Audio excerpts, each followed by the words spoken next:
Hi! In front of me is INFINIX Hot 12i, and today I would like to show you how you can add screen lock on this device. First of all, just access settings and scroll down. Now you need to choose security section over here and then click on screen lock 1. After that, tap on one of those login methods, pattern, pin or password, and when you're ready, select next at the bottom. Now you need to create your login method, choose next at the bottom right corner, repeat it and tap on confirm.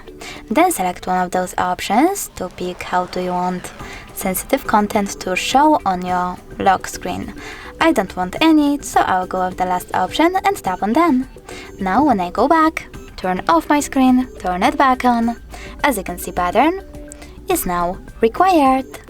Thanks so much for watching. If you enjoyed this video, don't forget to leave a like, comment and definitely subscribe. Bye!